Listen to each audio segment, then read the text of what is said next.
cooking it. The Trek Geeks Podcast Network is proud to have Fansets as its presenting sponsor. Fansets is the place for amazing pin collectibles with over 200 officially licensed Star Trek pins and new releases every month. Stay tuned for a special discount code good on your next order at fansets.com just for Trek Geeks listeners. Fansets. Our pins have character. This episode is also sponsored by Science Division, the makers of the world's first interactive tribble that you can control with your smartphone. Keep listening for details on an amazing special offer to adopt your tribble.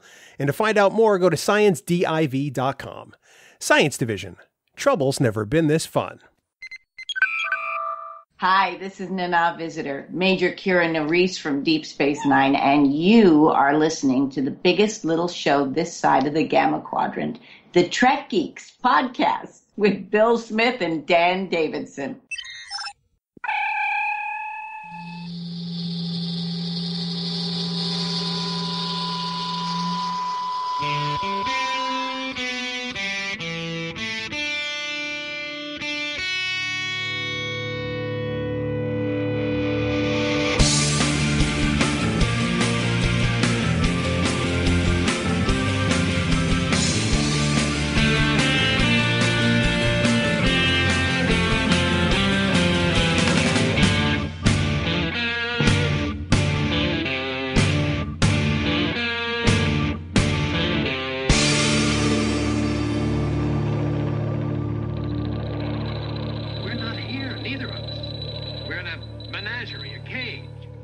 From the genetics lab at Podfleet Command, which is deep, deep down in the sub-basement of the sub-basement.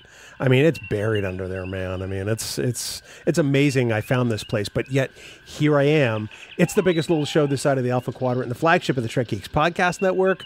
Greetings, ladies, gentlemen, children of all ages, and welcome to the Trek Geeks Podcast. I'm your co-host, Bill Smith, and we are excited to have you here for episode number 236.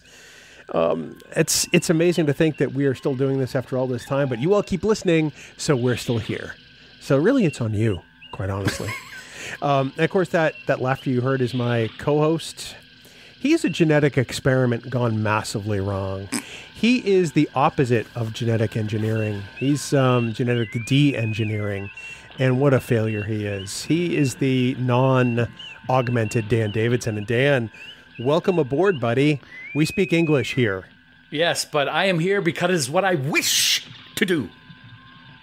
Not really. I'm forced to it. I really have no desire to be here with you.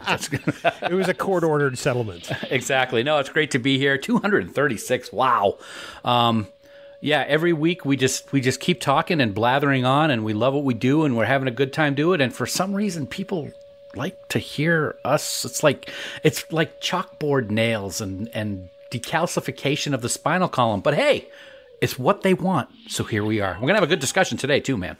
We give the people what they want. And what they want, Dan, is some great discussion about a great mini arc in Star Trek Enterprise this week. Absolutely. And we've said this so many times when we decided what we're going to talk about. I can't believe it's taken us this long to get to this topic. Of course, mini arcs are something that we started seeing in Star Trek a while back, and this is really the first mini arc that showed up in Enterprise. Now, people might say that the Xindi arc might have been one, but that was a big arc. That wasn't a mini arc. So we're going to talk about this three-episode arc that took place in Season 4 of Enterprise, and that's the arc about the Augments and the genetically engineered supermen. And I got to tell you, this was awesome. It really was. I haven't watched this since 2004 when it originally aired, and I went back to watch it this time, and there was so much about it that I forgot. Yep. This is something that I will watch now again over and over just because it's that good. So I love finding what's not new Trek, but really feels like new Trek.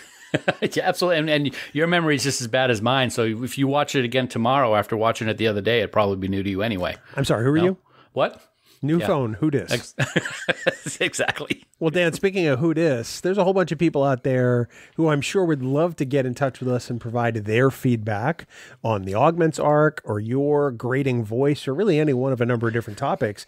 How might they do that, mon frere? Well, people discover the podcast every day, and we'd love to hear from you. And this is how you can do it. First, you want to fire up that interwebs browser thingy of yours and head on over to trekgeeks.com/contact. Now, from there, you can send us an email. You can leave us a voicemail. You can chat us up. You can tweet at us. All kinds of methods to get us your comments, your feedback, your suggestions. And believe me, we definitely want to hear what you have to say. Plus, check out the official Facebook group of the Trek Geeks Podcast Network on Facebook. It's Camp Kittimer. It's the most positive Trek group on the Book of Faces, where there's no trolling, no gatekeeping, and only people celebrating what they love about Trek. So open up Facebook on your computer or even the app and search for Camp Kittimer and be ready to be part of a truly wonderful social experience. And as always, we want to thank our wonderful admins Haley, Jackie, Dan, and Fark for the amazing job they do running the camp. Also, please remember that any comments or messages you leave us in any of these places may be used in a future episode. Bill? You can't say Hadiniac, but you can make it through the fast copy at the end of the contact info every week. That's all you got. That's all I got. You're speaking in clicks. What are you, a dolphin now?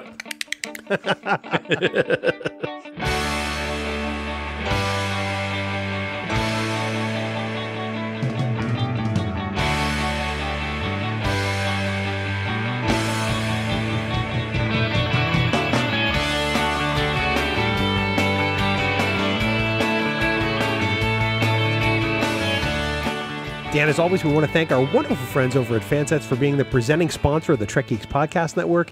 Each and every day, they are hard at work to get new pins created to release on the 1st and the 15th of every month. And of course, we love it when new Star Trek pins become available. Yeah, right you are, man. And hey, guess what? As I look at the calendar, I see that November 1st is right around the corner. So you know what that means, buddy. Biscuits? No. Pie. No, well, yeah, maybe. Yeah, because, there's always room for pie. But right now, the latest Star Trek pin will be available on November 1st, and this is one that I've been waiting for all year. You know that Fansets had their special Women of Trek collector set come out last year at STLV, and they've been adding new pins to that collection ever since. Well, as Discovery Season 3 is now officially being streamed, it seems only fitting that Sylvia Tilly, the Women of Trek pin, is going to be available on November 1st. And as you might expect, it is simply gorgeous, just like her. And of course, you can be part of the Star Trek Delta collection over at fansets.com. They are taking the Trek Delta world by storm and will have all kinds of new Deltas coming out in the coming months.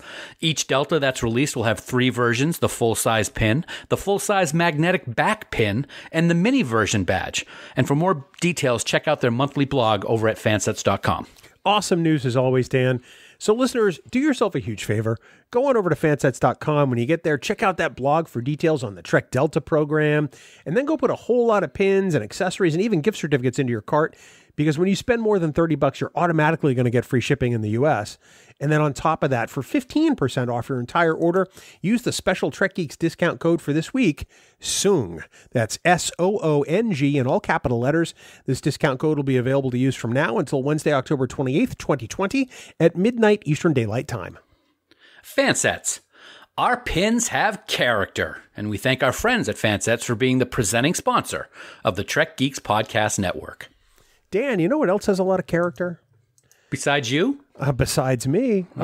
This arc from Star Trek Enterprise. The Augments Arc, originally broadcast in 2004 in 3 episodes. It really did a great job of breathing life into season 4 of Enterprise, didn't it? It really did. I guess you could say it's a character. Because anyway, you're fired. I'm getting my Farkisms ready to go for later on in the show, so it might be a surprise in here this week, by the way. Absolutely, though. You're 100% correct.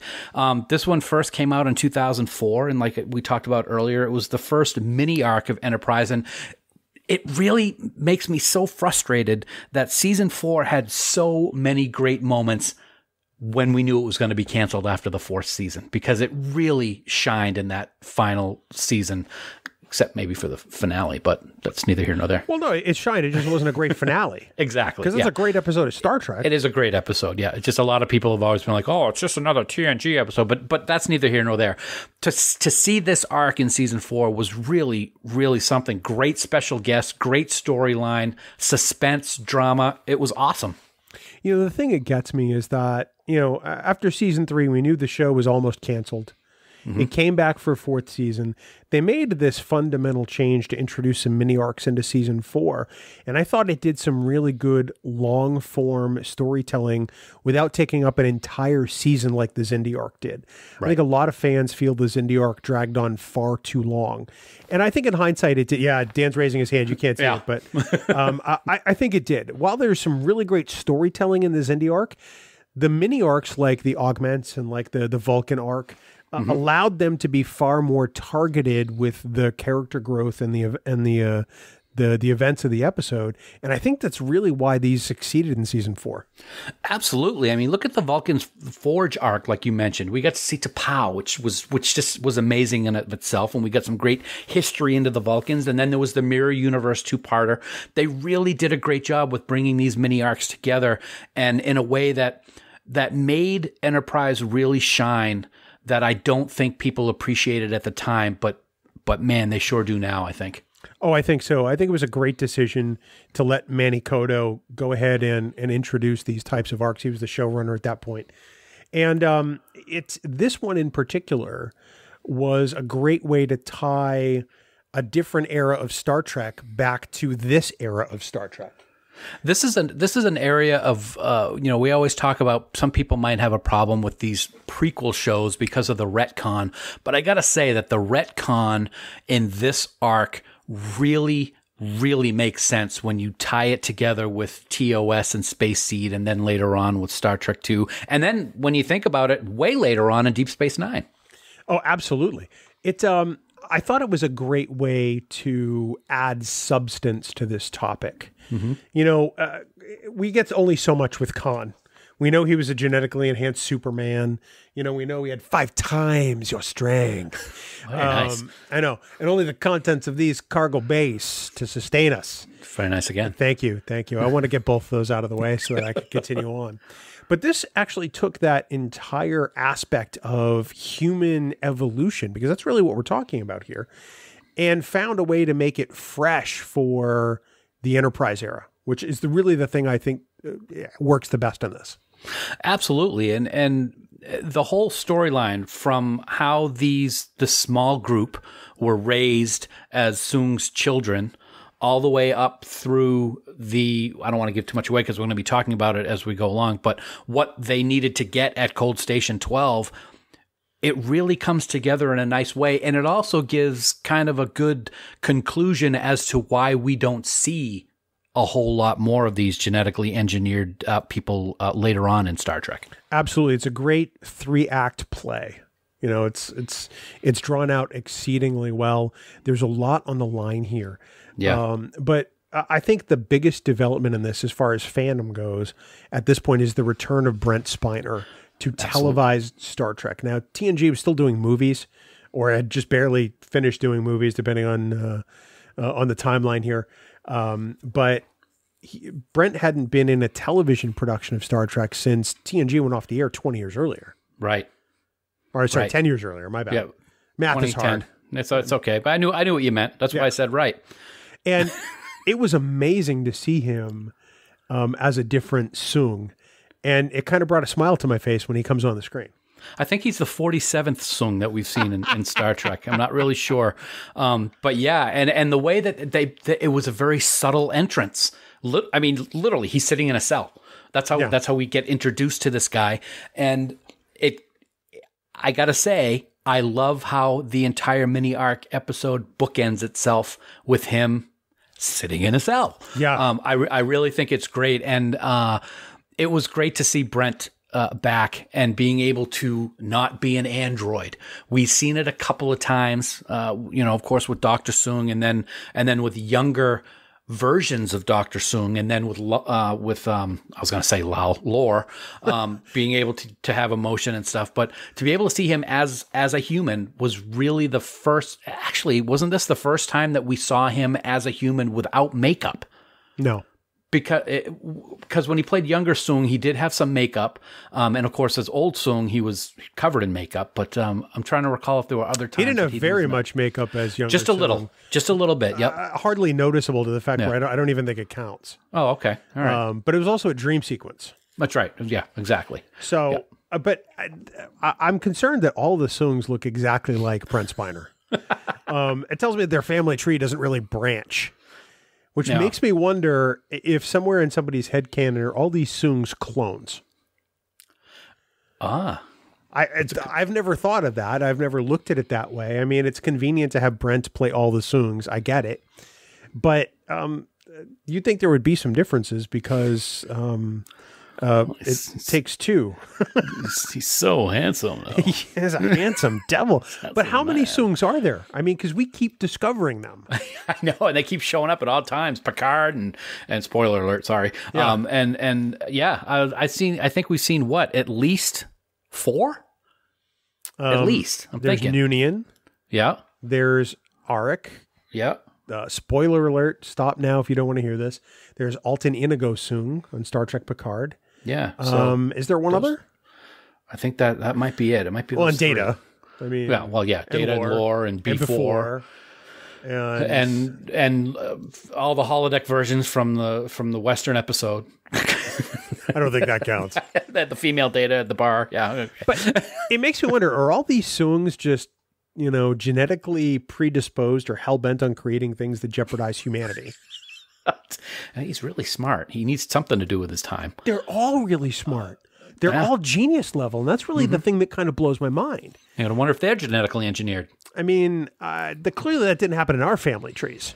Because here we are doing a podcast. Right. And I can't talk good. Just don't I know it.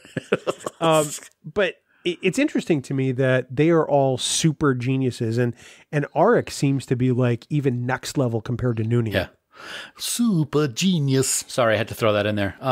You're absolutely right. But I find it interesting that as much of a genius as he is, he wasn't smart enough to not get caught and was in prison. I think that's an interesting aspect of his character. Well, I think it's because he has a conscience somewhere under all that. He's not completely all bad. Quoting from the Memory Alpha article, it says he believed that humanity's abandonment of genetic engineering after the eugenics war was a mistake and hoped to show that genetically engineered humans would not necessarily become tyrants like Khan, Noonien, and Singh. He argued that the source of the problem wasn't in fact the technology, but humanity's own inability to use it wisely. I think that that's his biggest strength and ultimately his biggest weakness. I think that that's a great description because as we hear in this episode, Phlox's race has been genetically engineering for a long time. They didn't have the humanity flaws of wanting to do certain things. And Phlox actually describes it in a great scene with Archer in the mess hall in the second episode, I believe. But it's interesting this quote that you just read from Memory Alpha, because as we see in the last episode of this arc, Soong is talking about what he's doing to make changes to the genetic engineering to correct the problems that created the Soong, or the Khans rather, and Malik and people like that, which I think shows that conscience that you were talking about a minute ago. Agreed. There's some great scenes or great dialogue between Phlox and Soong also. Yeah. Which Phlox has no use for this guy. Not at all. Not at all. And that's the thing I love about it. Billingsley and Spiner together are magical. But yes, meeting Arik for the first time and seeing Brent as this different Soong was really kind of, not really jaw-dropping, but it kind of made me a little misty-eyed for Data in a sense. When you look at the paper everywhere, just stacks and volumes and practically reams of paper, and it's weird to think that every now and then Starfleet security comes in and just takes it all out and phasers it. Yeah. Because this guy is just working on solving what he deems are problems. But really, if interpreted differently, they could be a mad scientist's diary. Yeah, and I think that's one of the flaws of Starfleet in this episode. Although I don't know if I want to throw a spoiler alert in here right now. There's some dialogue about those reams of paper and all the work that he's done at the end of the arc. But it kind of shows that if that's what they're doing, they haven't learned anything about what happened with the eugenics wars. Yeah. And you have somebody like this He may be in prison for things that he did, but he has ideas. Why aren't they taking these ideas to people that can really interpret it? Like, oh, I don't know, flocks, and see if any of his work really has merit. Well, but then it becomes, a different kind of question of morality, like you get in Voyager, years before or later, depending on how you look at it, whether it's in universe or out of universe. Right. When the Doctor uses the knowledge of a Cardassian hologram to affect treatment. Right. Is it the way to go? Is that research that should be done? But that's a topic for another time. Let me talk about one thing that you talked about a minute ago, just because I had thought about it, but we got sidetracked a little bit. I got to admit that when I was thinking about the first time I saw this, which was way back when it originally aired, I don't remember a lot about the arc. Like you said, a lot of this was new for me because it's been so many years and I'm kind of, old and I forget things. Dumb. Like your name right now. I don't even know who you are. But I was not thrilled to see Brent Spiner. I do remember that. I'm like, why are they doing this? It's fan service. What's going on? I remember that at the beginning. And I'm pretty sure that my opinion of it changed through the episode as we found out what was really going on. But at first I'm like, what are they doing? Are they just going to start throwing people in the last season of Enterprise just to make people happy that it's going off, so that they won't be upset that it's going off the air? I do remember thinking that. Interesting. I didn't have that reaction. I was elated to see Brent, and I was happy to get him to see him play something, more than just, an android with no emotions. Mm-hmm. He got to play a character who was really devious, but still had some kind of soul somewhere. Right. I'm really fascinated that you had that reaction. Yeah. Of course, now we've seen Brent any number of different ways. Right. And I have to say, it's always a joy to see him now. When I go back and I watch this, I'm like, oh, it's Brent. It's like a member of the family coming home.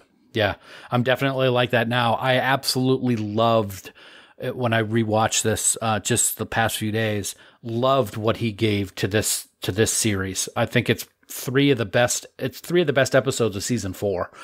Definitely, if not the entire series. It's a mini arc. Morehouse, our friend Jim Morehouse, actually tweeted out this weekend that he was watching it. I'm like, oh my God, we're talking about it this week. And he says he just likes to watch it to take his mind off of everything else that's going on in the world because it's such great Star Trek. And I absolutely agree. We get so many aspects, not only of Soong and Brent Spiner in this arc, but we get to see other things that we have not really seen before, like when T'Pol and a couple other crew members are kidnapped and they're brought to this slave trading post run by the Orions. We get to see the Big Show as an Orion, which is kind of cool. We get to see modernized looking Orion slave women, which is good. And I think we see them again later on, especially the one that was auctioned off at one point. I think she's in another episode with 2 other Orion slave girls, if memory serves. Yeah. But that whole scene in that slave area was really great. Although it's always dark and dingy in these places. It's like Mos Eisley Spaceport. I don't understand that. Or worse. Yeah. No, I have to agree with you. And I love that whole sequence because there's a lot that goes on there. But I want to come back to a minute to 2 really great actors getting to share scenes together. And they share a lot of scenes in these episodes. And of course, that's not just Brent Spiner, but also Scott Bakula. Mm-hmm. The 2 of them are paired amazingly well. And I love the dialogue between them because Bakula is what Starfleet represents. And Soong is technically the opposite of what Starfleet represents. Mm-hmm.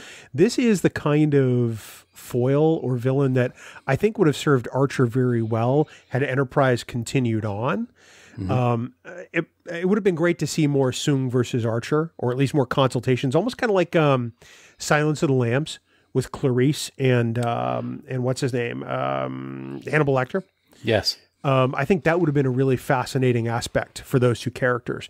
But you get Spiner and Bakula in a room, and it's going to be great.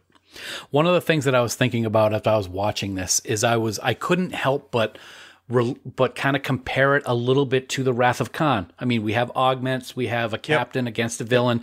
What was great about this one is one of the things that we always talk about with Star Trek 2 is Kirk and Khan are never face to face in the entire movie. They are only view screen or communicator. But there's a lot of real interaction between these two characters, and it really works.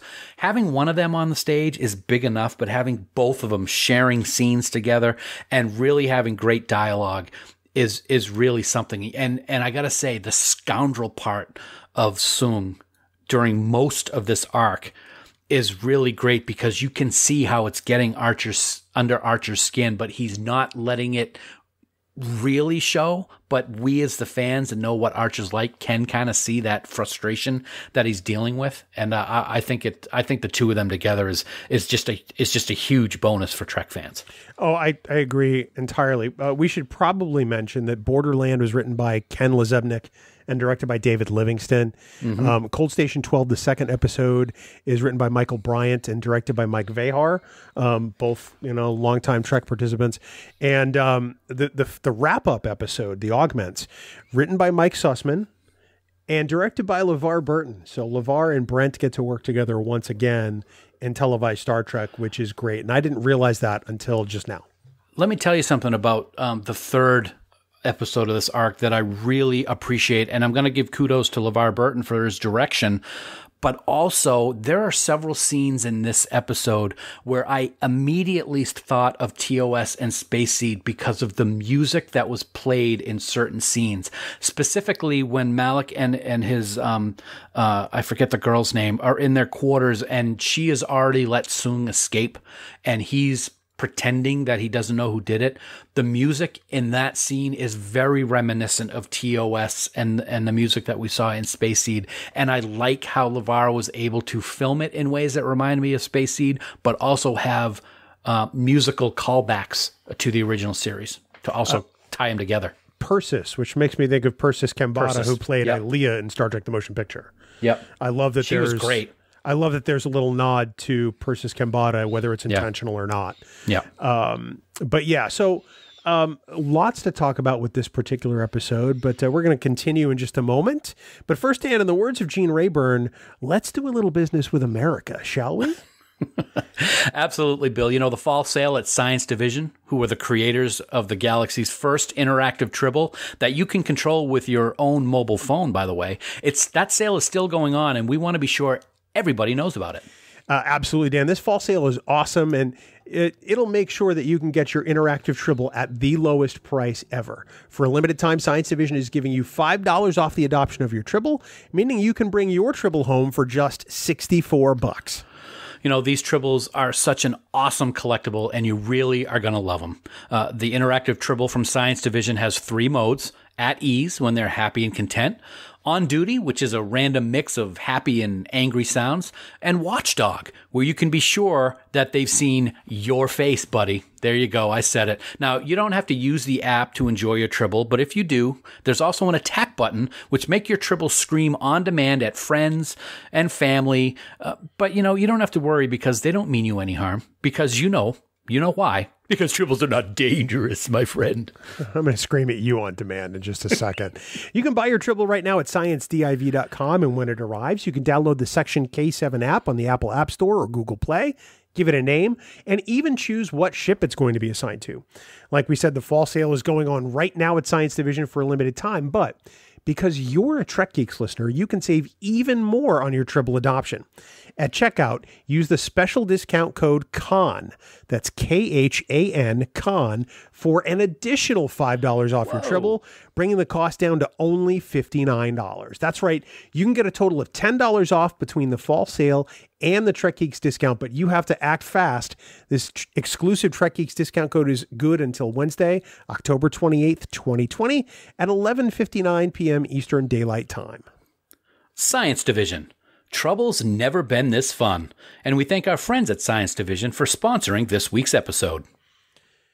So, the story of the Augments, it really kind of fascinates me. I appreciate the way they find a way to bridge Khan, or the story of Khan, in the pre-TOS time, to other stories of genetically engineered humans like we've talked about later, like Julian Bashir, like, any one of a number of different things. And I like the fact that they can reference Khan in this episode and have it be natural and not have it be way too much. It's not fan service. It actually propels the story. It really does. And as a matter of fact, I was very interested when Malik was talking about Khan and the Botany Bay specifically. Soong tried to play it off as just being a legend or a fable that didn't really even happen. And I really liked how they did that. I couldn't help but wonder if he was just doing that to try to bring Malik down a little bit, knowing that it really was something that took place and he knew about it, or did he even believe that it was something that really never happened? I think he believes it's something that never happened. I think that, Interesting. Because he knows about all these embryos, or, he even raised these kids from embryos to some extent. I think that he realizes that, that Malik wants something to believe in. And he wants that to be him and not necessarily Khan, because we get into superior ability breeding superior ambition. There's no way this was going to work out other than Malik seizing control and wanting to be the alpha and essentially telling Dad, in air quotes, I'm good here. Yeah, and I'll tell you what, you knew right away that he was going to be the one that was going to rise up, ends up killing his brother, who looked far more evil just by look, the way that he carried himself. And as the episode arcs go on, Malik just gets worse and worse with that ambition and is willing to kill anybody in his way, including Persis, who I thought was awesome. I loved her. I thought she was great. And okay, what is worse than being killed has to be being killed and then being forced to kiss the guy who killed you with your dying breath. And he's kind of your brother. True that. In a way. I mean, I forgot about that. Yeah. He's not really, but he's kind of, you kind of raised as like siblings in a way. Yeah. It's really weird to think about Soong raising these augment kids. It is. Because it kind of strikes me as a bit cultish. And it didn't when I first watched it, but when you think about the fact that he's thought them out, he's raising them, he's teaching them all the ways to be good little augments. It's a little creepy, man. It is. It is a little bit creepy. And I also find it interesting that he still keeps a non-augmented or raises a non-augment along with the rest, and then just kind of tells everybody that he died, or was it the augments who did it? I might be mixing it up. Yeah. The augment said that he died when he really didn't. I thought that was an interesting part to Soong's character, that he raised a non-augment as if it were his own as well. Well, maybe it's about wanting something of himself, the human aspect, to continue. Mm-hmm. That's the great debate of, why do people have kids? It's because they want a part of themselves to carry forward to next generations. Mm-hmm. Maybe this was his way of doing that by raising a non-augmented child. Sure. Perhaps there's something of Arik Soong that makes it into future generations, at least as far as knowledge and beliefs. Maybe. I don't know. Smike. What a great name. Smike. And then that's another example of what Malik does. He has no problem. He says, "I don't want you to suffer with all these pathogens." So, gone. Yeah, doesn't even hesitate. That superior ambition really shows up well with Malik in really, really scary ways. I think that Malik, in his rise to power, for want of a better phrase, I have to say, I almost think he's more dangerous than Khan, because Malik has no center. Khan knew what he wanted. He wanted a people to govern, to have dominion over. Khan wanted to rule, to lead. Malik wants destruction. Malik wants to kill anybody that's in his path. Mm-hmm. And for me, it almost says that there's nothing in him that has that shred of humanity. Khan had the tiniest bit. But I don't think Malik has an ounce of it in him. Yeah, and we also see Khan, yes, he wanted that world to win, people to rule type thing, which we saw in Space Seed, and then he goes to SETI Alpha 5.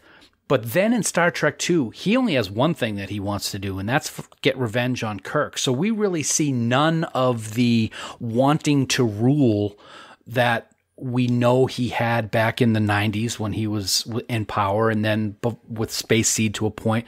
But you're right, Malik, he wants the power, and he doesn't care who he has to kill or destroy or what world he has to decimate in order to get what he wants. He has no moral center, like you said. He has no scruples, and he really is. I think he's more ruthless than we ever saw Khan was. Well, Khan only ever wants revenge because his wife dies, and he holds Kirk responsible. Other than that, Khan was going to tame a world. Right. If Starfleet never, and look at it this way, if Starfleet never showed up on that planet looking for some place to use Genesis, we probably never would have heard of him again. Yeah. I mean, you can also talk about, the whole, SETI Alpha 6 exploding. What would have happened if that didn't happen and he was on that planet and it was a regular planet that he could have found power on? That would have been an interesting story in itself, but I don't think we would have ever seen Khan if it wasn't for Chekhov and Terrell. So they're the ones that are the fault there. No, I blame Carol Marcus, really. Yeah. Because that Genesis torpedo. Oof. Thanks, Carol. Nice job. Yeah. Well, at least David paid. David paid for it. So. Wow. So, we do see Khan come back. Obviously, spoiler alert. After Space Seed, 15 years later, we get Wrath of Khan, which is fantastic. But would it have been good to be able to see Malik come back later, like Khan, either for more Enterprise or maybe for a different series, or who knows? I've never actually thought of that. And I don't know. I think, I found myself really despising the character as the arc went on, just because of how malicious he was and how he just didn't care about any of the people that he seemed to care about. I don't know if I would want to see that again, because how much more off the rails would he have been if it was later down the road? Of course, he lost some weight with that hole in his chest, but other than that, I really don't know, man. What about you? I'm not sure I would have wanted to see him again. I think there's a part of me that would have wanted to, because I think at least if it was a story that was as well told as this one, I think it could have been really good. I think Malik is super underrated as far as a villain. You don't get many big bads in Star Trek Enterprise or in the TV shows in general. I mean, you get the Borg, okay, but they're the ultimate big bad. Right. You don't get one single character that could really act as a foil that truly is evil. I don't think of Q that way, because Q's Goofy. Q. Yeah. There are times where he's comic relief. But Malik could have been really a fascinating character to come back even toward the end of season 4. That could have been a fantastic series finale. I do agree with that. You know what else I find interesting when it comes to Malik is at the beginning of this arc, you don't really, or I didn't really see him as the bad guy. I thought it was Soong, especially after what he did to escape when they were at the Orion Slave Center, or whatever you want to call it. Right. But then it was pretty obvious that Malik was going to be the big baddie in this one. And I will say, even though I don't know if I really would have wanted to see him again, I do agree with what you just said, that it would have been a great series finale if there was some big showdown between him and Archer and the crew. I think it would have been fantastic. One of the things that really bothers me about Starfleet in this era is that there's this idea that they have this giant cold storage of augment embryos somewhere in the middle of a lifeless rock in the middle of space. No sense. No sense whatsoever. Now, granted, it's great in the scope of this episode. There's some real great drama that happens in the episode Cold Station 12, but it tells me there's 11 other cold stations. Yeah, or they've all been destroyed. Oh yeah, one of the two. Yeah. And I don't know I don't know how cool I am with that. anytime, what were they saving them for? They're not going to be doing genetic engineering, so it's not as if they would be able to do anything, even if it's reverse genetic engineering. It's pretty obvious that the Federation and Starfleet wants nothing to do with it. They banned it. We see that in Deep Space Nine and the possible ramifications that Bashir's going to have for that. But it's just, unless they've got Ted Williams' frozen head there along with it, so that he can come back and play some good baseball, I really don't have any idea why they would have 1,300 embryos that were just stored on Cold Station 12. Why? What is no sense at all? Like we said, that just doesn't make, except to cause a problem that could possibly wipe out humanity, like we saw. Well, or this begs the question: were they really doing genetic enhancement? Was there an element of Starfleet, be it Starfleet or Section 31 or some other aspect, that actually was doing it, and the right hand didn't know what the left hand was doing? I think that would have been a fascinating thread to pull on. That's a very good point, because as we saw, Phlox's friend, Dr. Jeremy Lucas, was at Cold Station 12, and they used to communicate all the time. But then at one point, Lucas told Phlox that he was going to be not able to communicate with him for a while because he was going here, which makes it very secretive. So was he in on doing some things that were maybe Section 31-ish when you think about it? Possibly. I have to believe that's at least remotely true.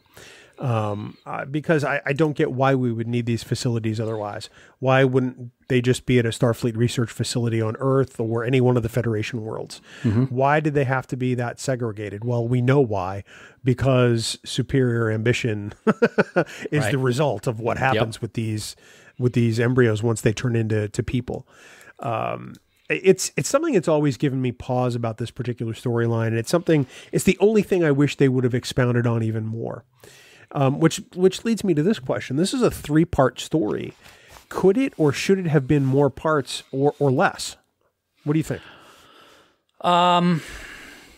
That's a good point. That's a good question. I think that what they did with this 3 parts worked really well, and I definitely don't think it should have been less. I think 3 was great.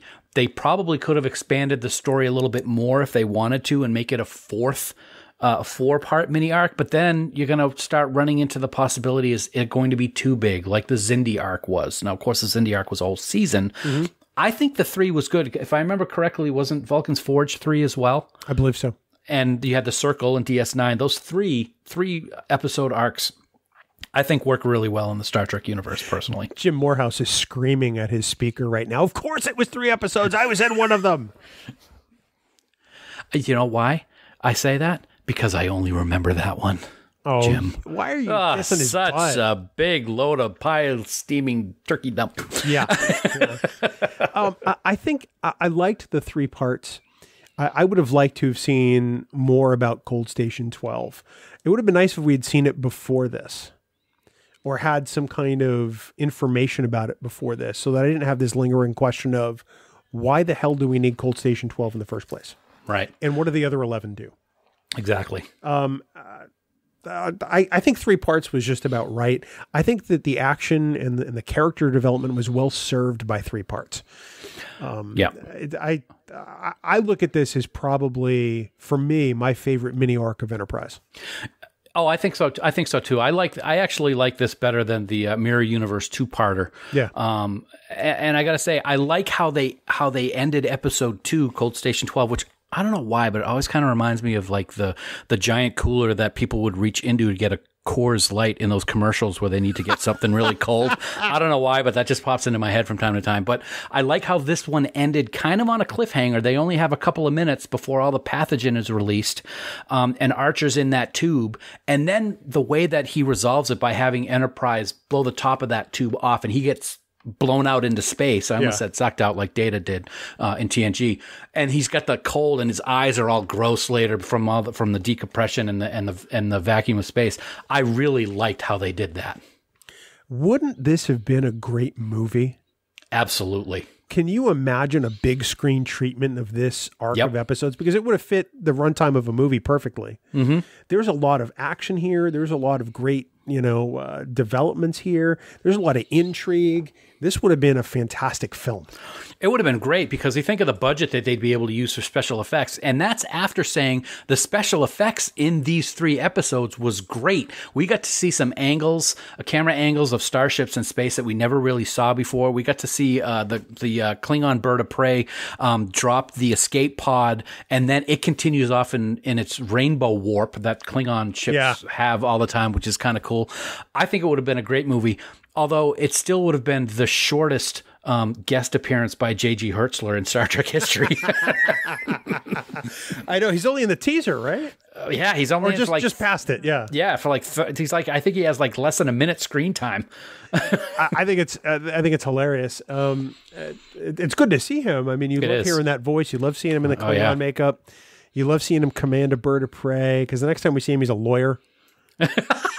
Yeah, that's right, and and kind of like a washed up one at that. Yeah, it's kind of like a washed up podcaster like you.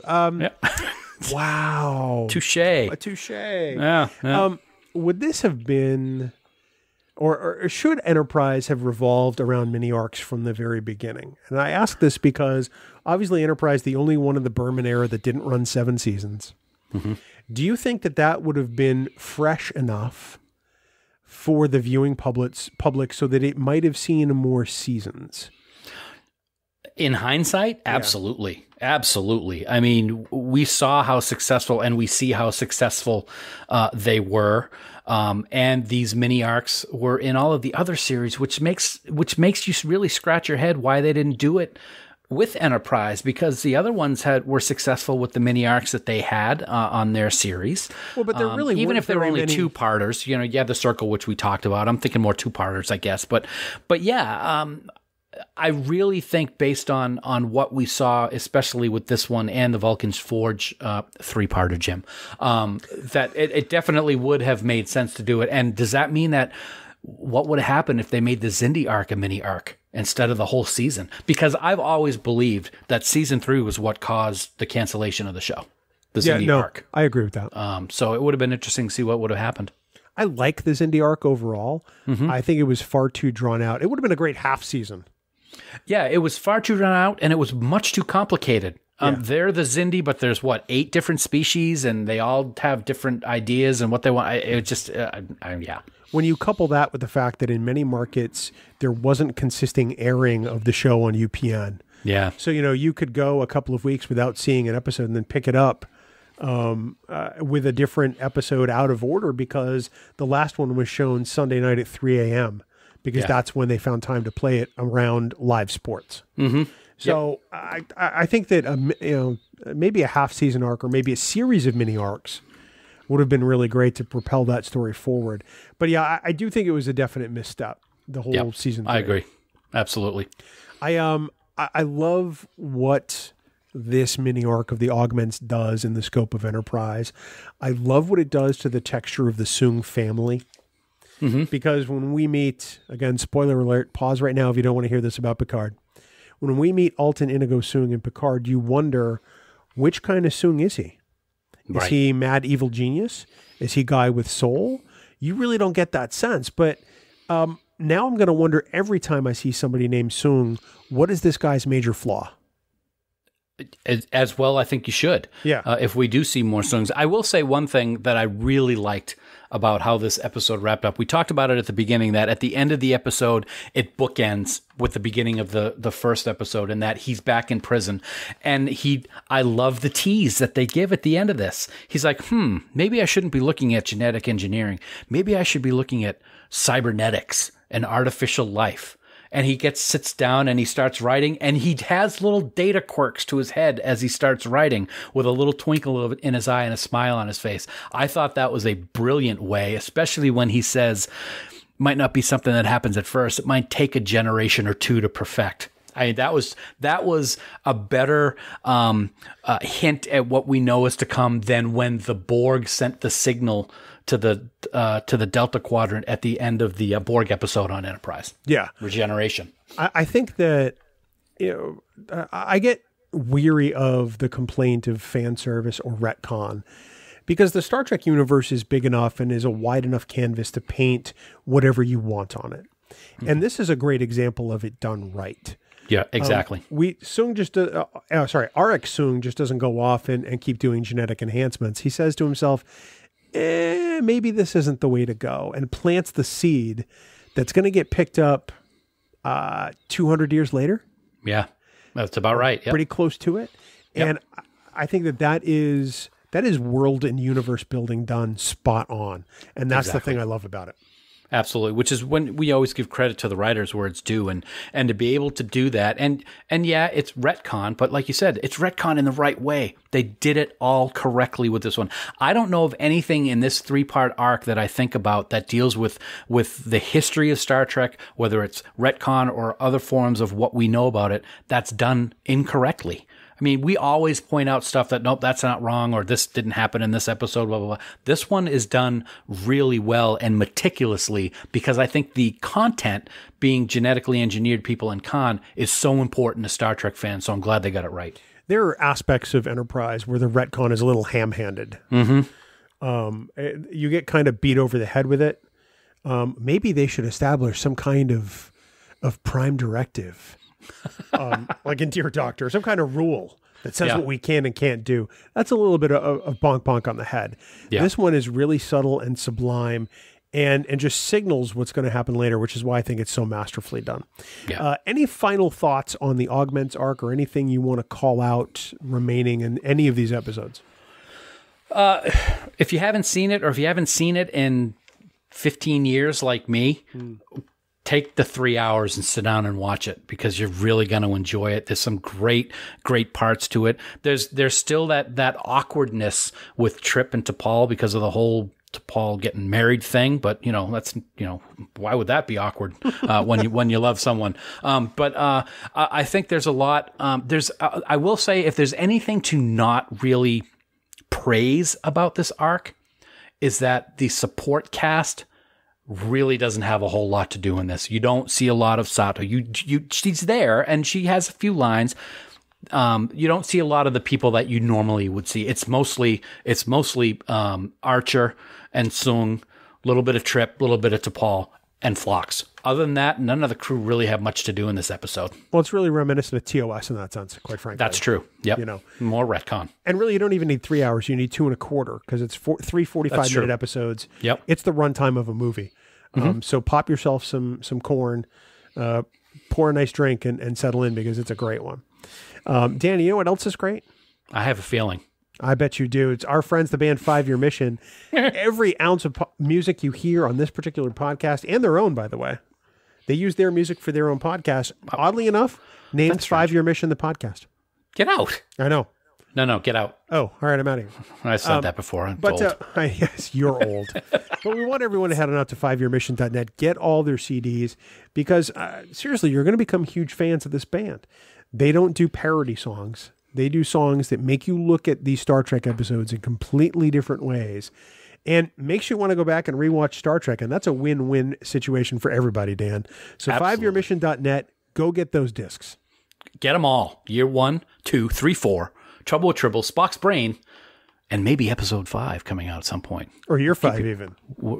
Year 5. We'll keep you posted on that. But, as I do every week, it's that time, Bill. I'm excited. I know you're excited. I'm gonna be out a little bit in left field on this one, buddy. I'm not gonna lie. There's a shock. That really has never stopped me, has it? No. Star Trek 3 is not your favorite movie. No.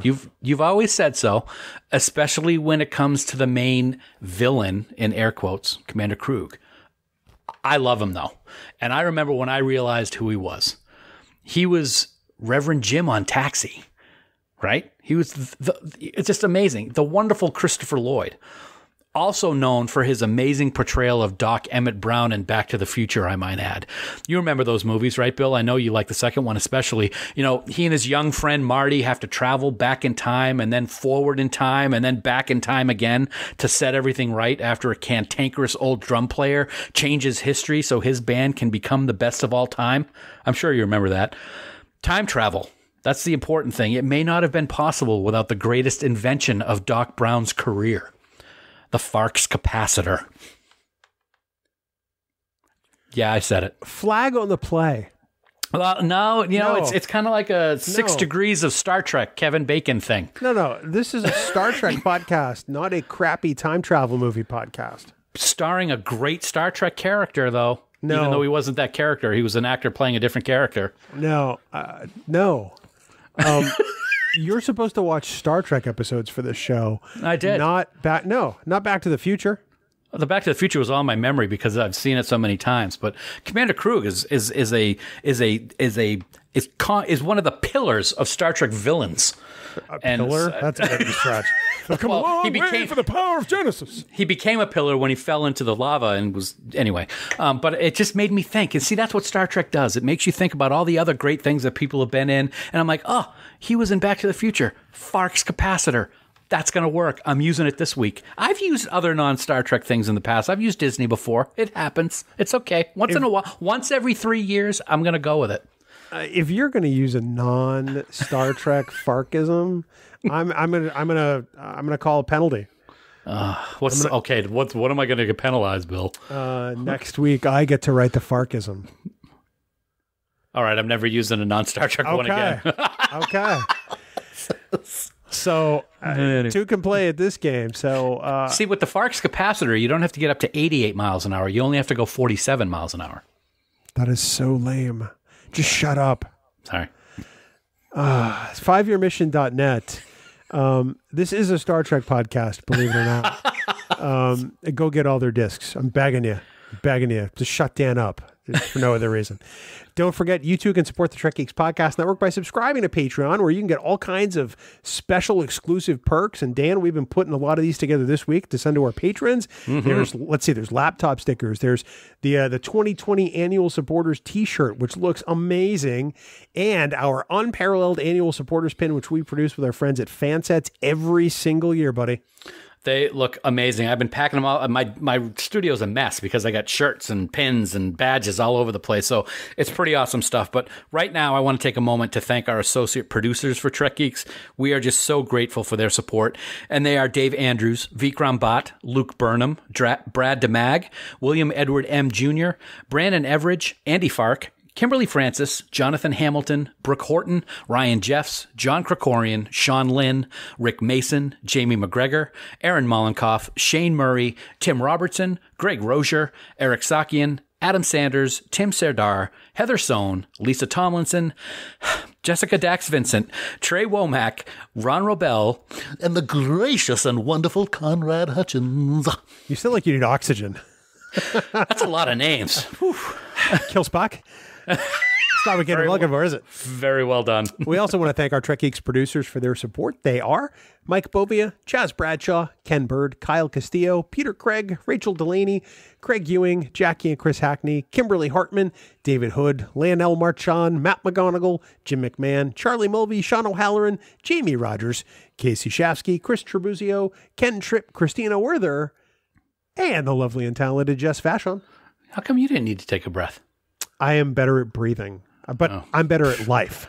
Well, so better at breathing, I guess. Yeah. Anyway, you too can become a producer of the Trek Geeks Network, and it is so easy to do. Head on over to patreon.com/TrekGeeks for all the details. Dan, next week, I know that Halloween is one of your favorite holidays, so next week it's time for a little bit of spookiness as we continue our celebration of Voyager 25. Yeah, you are absolutely correct, man. I love Halloween. And what better way to spend the week before Halloween than getting together and talking with you? I mean, that is scary. Seriously, though, yeah, we're going to continue our year-long celebration of Voyager 25 with a deep dive into the haunting of Deck 12 next week on the flagship of the Trek Geeks Podcast Network. For more great Star Trek discussion, please check out the other member podcasts of the Trek Geeks Podcast Network. In addition to Rewind, Politrex, and even 5-Year Mission, you can hear the brand new Deep Space Pride with Mike Thurlow and Johnson Lee, as well as Infinite Trek with Aaron Harvey and Brandy Jackala. I'm reading ahead in my copy. I'm really sorry about That's that. what happens to me. I know. Infinite Trek with Aaron Harvey and Brandy Jackala. You can find all of our podcasts, including where to listen, by visiting trekgeeks.com/listen. The Trek Geeks Podcast Network. No one talks Trek like we do. And of course, for all the news on all the Star Trek CO, please visit our great friends at treknews.net. For now, this has been episode number 236 of the Trek Geeks Podcast. We do hope you all live long and prosper. Coconut Marty! I thought you were going to do I've come a long way for the power of coconut, but you've done that before. I have. I remember that. Yes, that's why I didn't do it. I wish you'd go a long way for the power of coconut. Just get out of here. Bye. Go. Music for Trek Geeks is provided by 5 Year Mission. They're writing an original song for each episode of Star Trek. Hear more of their music at 5yearmission.net. Trek Geeks is a production of Coconut Media Works. Executive producers Bill Smith and Dan Davidson. For more great Star Trek discussion, discover the other shows of the Trek Geeks Podcast Network at trekgeeks.com or find us in Apple Podcasts, Spotify, or your favorite podcast app.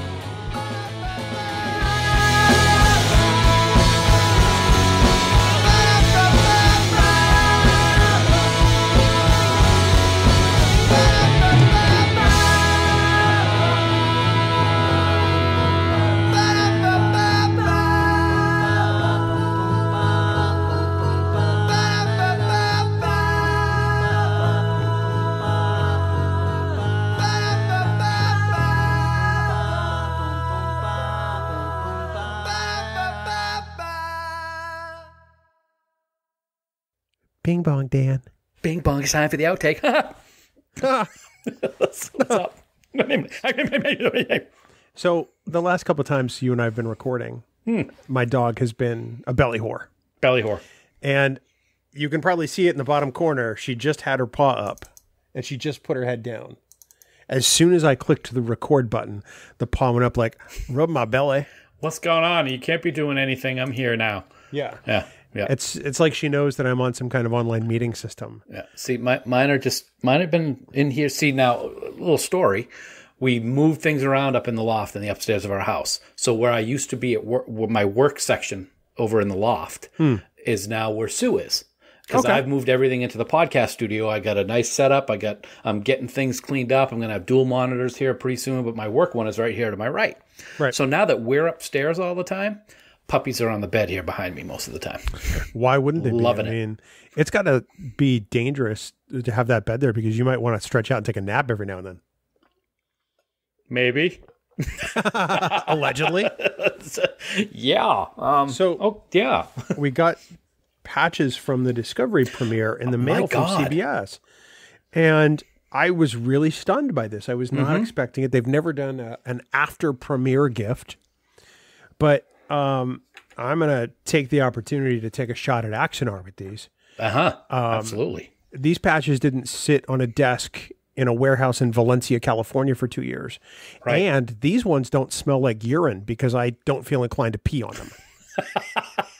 Well, think about it. The premiere was last Wednesday? Last week. Yeah, last Wednesday was the premiere event. And we got those yesterday, which was Monday. Yeah.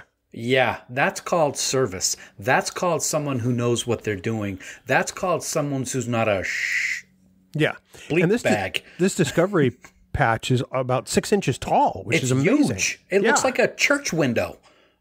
It really does. It's almost as big as my head. Well, let's not go that far. As big as my face. Oh, that's perfect right there. Keep it right there. The whole rest of the recording. Shut up. But they have adhesive backings. They're kind of cool. Yeah.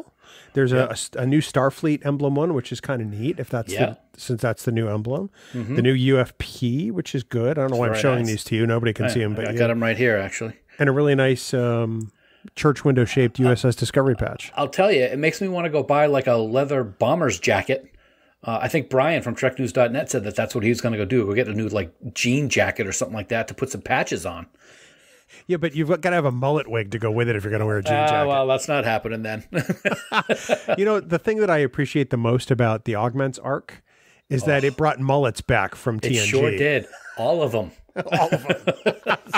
and we'll get into the discussion, but I got to give huge thumbs up, and I'll do it right now to people like Heather and the other people that would do the Augments cosplay in STLV. I haven't seen this since it originally aired. So now I can really appreciate how awesome those costumes were because they were fantastic. Oh, yeah. And what a great little story arc, but we'll get into that in the episode. Right. But don't give it away. No, dude, this show is free. And it's at the end, this part anyway. Yeah. So yeah, they all died. No, sorry. Well, spoiler alert. Sorry. Jerk. Wow, I hate you so much. Well, it's at the end, right? Okay. 2004. If you haven't seen it yet, it's not a spoiler. It is to somebody. Not anybody I care about. So I was looking at the calendar today, and I realized that this coming Sunday would have been Trek Geeks Live, the rescheduled date in Concord, and I got a little crestfallen. I'm not going to lie. I'm like, that's. See, I know we're sort of along the same page. I'm a little closer to it. My anniversary and Sue's birthday is the day before, so I got that to keep me looking positive. That's right. So yeah. So and I just had my anniversary. Yeah, and happy anniversary to you. Thank you. Thank you. I saw your wife last night, and she was actually right next to me and at the gym in her own little workout area, and I was right next to her. And for once, you didn't try to run her over. I know. Yeah, that was kind of funny because what was happening that day. This is a funny story because we'll tell it. I almost ran Bill's wife over at the gym last week. Yeah. As I started to pull out, there were people right next to the passenger side door. So I was looking in that side mirror to make sure that I wasn't going to like bump them as I drove off. And then when I looked up, Kelly was right there going, blah, blah, blah, bleep, bleep, bleep, blop, bleep, blop, blop. What? See, now you don't have to bleep it out. Yeah. I can't wait to play this part for her. I was like, hi, sorry. Yeah, she comes home and says, so you should ask Dan why he tried to kill me tonight. Yeah, that was sad but funny at the same time. Oh, Ladybug. There's Ladybug over there. You have adult onset ADD or something? Yeah, that was really funny. Oh, Ladybug. Jesus. It's right there. They bite. I saw an eagle. Exactly. A little tiny version of one. Anyway. Wait, a ladybug is a tiny eagle? Well, are you drunk? No. Do you always work drunk, or is it just today? This is not answering. Not answering. Oh, that's the best thing you could have done. But I got my Bluetooth headset, so I can like move around the room now. Oh, you idiot! I know. It's when people haven't heard this story yet either. I don't think they have. No, I've been using this headset for a long time, like 4 years. A while. Yeah. And I always plugged it into the jack port of my laptop, and it's not a long cord, so I don't have a lot of mobility. And just 3 days ago, I realized that it was a Bluetooth headset and that I didn't have to have it plugged in. You're a jack port. What is wrong with you? Oh God, this is fun. I'm glad that we don't have any fun on the show. Oh, I know, right? This is the most fun I have in a given week now. I've hit the point where I'm weary. And it's fairly consistent because I'm at the house literally all day, every day, with the exception of when I make a Dunkin' Donuts run to get coffee. No. I'm not going out because I know which health risks I have to be concerned about. Yep. And it's surging. And it's surging. Yeah. So after 7 months, I'm like, I had this discussion with my wife this morning. We are really no more improved than we were back in March. Absolutely not. I totally agree with that. It's like been 7 months of the same. Yep. But I have to keep reminding myself that the reason why I'm doing this is 1, so that I don't get sick. 2, my wife doesn't get sick. Yep. And 3, somebody else doesn't get sick in case I'm asymptomatic. Exactly. Which could do them more harm than my just being sick. See, that's not really hard. Why can't other people do that? Why can't any of these jackwads that are going out without masks and stuff do that? It's so frustrating to see it every single night on the news. They said, I just was listening today when I was in the car to run an errand. They're thinking that there's going to be 75 to 80,000 infections a day starting in a couple of weeks. It has not been that high yet during the entire pandemic. Yeah, I believe it. It's because people are stupid.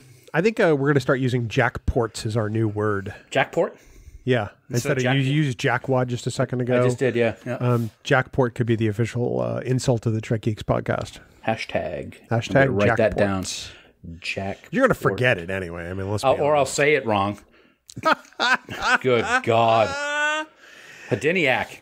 See? Yeah, now you got it. It didn't matter. No, when it doesn't matter. And before we recorded it, it was fine. But of course, when that big red siren is circling above the door that says recording in progress, then I'm just completely screwed. There is no big red siren above your door. You face a window, you moron. It's a play on words. It's figurative. Recording on my screen is in red right now, and yeah, but it's like a half an inch high. It's not above your door. It's like your IQ. Anyway, I love how you always try to turn this back on me and insult me when you're the one who's an idiot. It's so easy because I know I'm an idiot, and I just want everyone to know that you are too. Oh, they are acutely aware of my sheer idiocy. You don't need to put it on display. I do fine all by myself. You do. I shouldn't really have to butter that up at all. Hey, did you get a package from Mike Bovia yet? I did. I haven't opened it yet. Okay. Because I'm going to talk about mine.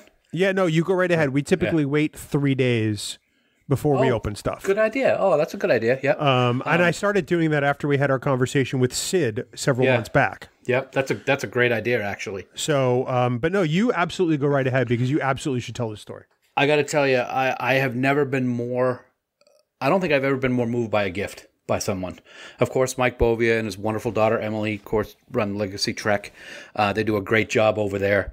And Mike has a hobby of framing things, and he's posted some great things on Twitter of autographed pictures of a number of Star Trek people and trading cards and this, that, and the other thing. And totally out of the blue, he messaged us both saying that there were packages that were going to arrive, and I got mine on Saturday, and I was completely floored. What this is, it's an 8x10. Framed in a red mat, and there are three things that are framed. One of them is a trading card from the Gamesters of Triskelion, which has a picture of Kirk and the Providers, a picture of Galt, and a picture of Kirk and Shauna. Awesome. Next to that is the largest of the three pictures, which is a picture of me when we were at Trek Condoroga, and I was in my Galt cosplay, sitting in the captain's chair on the Enterprise bridge. And it's got the special effect of my eyes being activated with the collar. And I was like, wow.